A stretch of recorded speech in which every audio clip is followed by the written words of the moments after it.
नमस्कार, मैं शिक्षा मिश्रा झारखंड के सुप्रभात मीडिया में आपका स्वागत करती हूँ। दोस्तों, झारखंड के तमाम छोटी बड़ी खबरों को जानने के लिए हमारे चैनल को सब्सक्राइब करें और साथ ही कमेंट सेक्शन में ज़रूर बताएं कि आप झारखंड के किस जिले से हमारे न्यूज़ को देख रहे हैं। तो चलिए शुरू करते हैं खबर को, जानते हैं आज के मुख्य समाचार। सीएम की बड़ी घोषणा, राज्य के 35 लाख बच्चों को मिलेगी बढ़ी हुई छात्रवृत्ति। राज्य सरकार 35 लाख बच्चों को बढ़ी हुई स्कॉलरशिप की राशि अब मुहैया कराएगी। आर्थिक तंगी से जूझ रहे बच्चों के स्कॉलरशिप की राशि देकर उनका उत्साहवर्धन किया जाएगा। सीएम ने कहा कि राज्य के स्कूलों में अध्ययनरत 35 लाख गरीब बच्चों को छात्रवृत्ति योजना से जोड़ उन्हें लाभान्वित करने का लक्ष्य रखा गया है। झारखंड के 7 अमृत शहरों में होगा पेयजल सर्वेक्षण, परखी जाएगी पेयजल की गुणवत्ता। भारत सरकार के आवासन एवं शहरी कार्य मंत्रालय ने स्वच्छ सर्वेक्षण के बाद अब पेयजल सर्वेक्षण की दिशा में बड़ा कदम उठाते हुए सभी राज्यों के सहयोग से देश के 485 अमृत शहरों में पेयजल सर्वेक्षण कराने का निर्णय लिया है, जो इस वर्ष के नवंबर माह से प्रारंभ हो जाएगा। इसको लेकर केंद्रीय आवासन एवं शहरी कार्य मंत्रालय के विशेषज्ञों की टीम ने राज्यों और अमृत शहरों के पदाधिकारियों के साथ कार्यशाला और प्रशिक्षण कार्यक्रम शुरू कर दिया है। झारखंड में बिजली संकट गहराने की आशंका, केटीपीएस में सिर्फ एक दिन का बचा कोयला स्टॉक। एक बार फिर झारखंड में बिजली संकट गहरा सकता है। कोयले की कमी के कारण कोडरमा थर्मल पावर प्लांट से लगातार बिजली उत्पादन प्रभावित हो रहा है। प्लांट की 2 यूनिट से 500 मेगावाट की जगह 280 से 320 मेगावाट बिजली का उत्पादन हो पा रहा है। दरअसल प्लांट के दोनों यूनिटों को सुचारू रूप से चलाने के लिए 3 से 4 रैक यानी तकरीबन 14,000 मीट्रिक टन कोयले की आवश्यकता प्रतिदिन पड़ती है। लेकिन पिछले कुछ दिनों से कोडरमा के थर्मल पावर प्लांट को महज 1 या 2 रैक कोयले की आपूर्ति हो रही है, जिसके कारण प्लांट में कोयले का स्टॉक भी काफ़ी कम हो गया। महज एक ही दिन का स्टॉक प्लांट के पास शेष बचा है। झारखंड पुलिस की डायल 112 को और बनाया जाएगा बेहतर।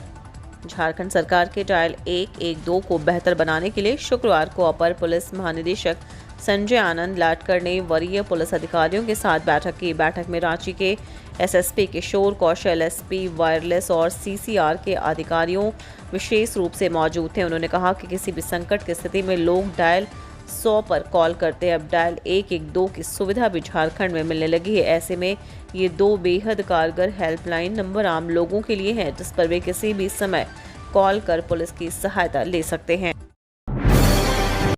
झारखंड के राज्यपाल ने छात्रों को दी ये खास सलाह, बोले कड़ी मेहनत से उज्जवल भविष्य बनेगा। झारखंड के राज्यपाल रमेश बैस ने शुक्रवार को राजधानी रांची से करीब 165 किलोमीटर दूर नीलांबर पीतांबर विश्वविद्यालय के दीक्षांत समारोह में हिस्सा लिया। इस दौरान उन्होंने 130 मेधावी छात्रों को प्रशस्ति पत्र और स्वर्ण पदक वितरित किए। समारोह को संबोधित करते हुए राज्यपाल ने कहा कि यदि छात्र कड़ी मेहनत करते हैं तो उनका करियर ग्राफ उज्जवल होगा। उन्होंने उन्हें हमेशा खुश रहने की सलाह भी दी। झारखंड हाईकोर्ट का कोलकाता पुलिस को जांच जारी रखने का निर्देश। कैश के साथ कोलकाता में पकड़े गए कांग्रेस के 3 विधायकों में इरफान अंसारी, राजेश कश्यप और नमन विक्सल कोंगाड़ी की ओर से रांची में दर्ज 0 एफआईआर को कोलकाता ट्रांसफर करने के खिलाफ दाखिल याचिका पर शुक्रवार को झारखंड हाईकोर्ट में सुनवाई हुई। इस मामले की सुनवाई हाईकोर्ट के न्यायमूर्ति एसके द्विवेदी की अदालत में हुई। सुनवाई के बाद हाईकोर्ट ने झारखंड और बंगाल सरकार से इस मामले में शपथ पत्र दायर करने को कहा है। वहीं कोलकाता पुलिस को मामले की जांच जारी रखने का निर्देश दिया गया है, लेकिन कोर्ट ने चार्जशीट दायर करने पर रोक लगा दी है। बीएससी नर्सिंग व नर्सिंग के लिए 18 तक, इंजीनियरिंग व पीजी मेडिकल के लिए दूसरी काउंसलिंग शुरू। झारखंड संयुक्त प्रवेश प्रतियोगिता परीक्षा पार्षद ने राज्य के सरकारी व गैर सरकारी नर्सिंग संस्थानों में नामांकन के लिए ली गई बीएससी नर्सिंग प्रवेश प्रतियोगिता परीक्षा तथा नर्सिंग प्रवेश प्रतियोगिता परीक्षा परिषद का परिणाम गुरुवार को जारी कर दिया। दोनों परीक्षाएं 25 सितंबर को आयोजित की गई थी। इसी के साथ परिषद ने काउंसलिंग की भी प्रक्रिया शुरू कर दी है। झारखंड संयुक्त प्रवेश प्रतियोगिता परीक्षा परिषद ने राज्य के सरकारी व गैर सरकारी नर्सिंग संस्थानों में नामांकन के लिए ली गई बीएससी नर्सिंग प्रवेश प्रतियोगिता परीक्षा तथा नर्सिंग व प्रवेश प्रतियोगिता परीक्षा परिषद के परिणाम गुरुवार को जारी कर दिए। दोनों परीक्षाएं 25 सितंबर को आयोजित की गई थी। इसी के साथ परिषद ने काउंसलिंग की भी प्रक्रिया शुरू कर दी है। झारखंड में जारी है ईडी का एक्शन, एजेंसी के पास पहुंच रही अफसरों के भ्रष्टाचार की शिकायतें। झारखंड में प्रवर्तन निदेशालय के एक्शन के बाद लगातार आईएएस, आईपीएस और राजनेताओं के खिलाफ भ्रष्टाचार की शिकायतें मिल रही हैं।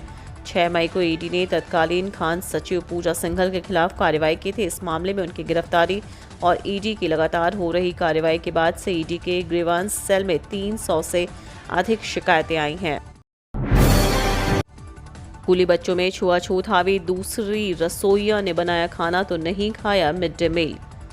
झारखंड के लातेहार जिला के सदर प्रखंड के कैमा गांव में स्थित राजकीय मध्य विद्यालय में गुरुवार का टाना भगत के बच्चों ने मध्याह्न भोजन खाने से इनकार कर दिया।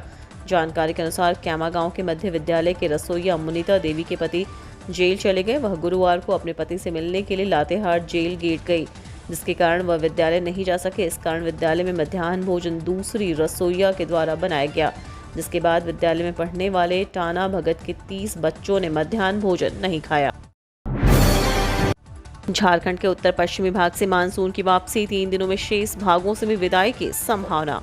झारखंड के उत्तर पश्चिमी भाग से मानसून की वापसी हो गई है, जबकि राज्य के शेष भागों से भी 3-4 दिनों में मानसून की विदाई की संभावना बन रही है। हालांकि बंगाल की खाड़ी में बने एक साइक्लोनिक सर्कुलेशन के कारण राज्य के कुछ हिस्सों में हल्की बारिश की भी उम्मीद जताई गई है।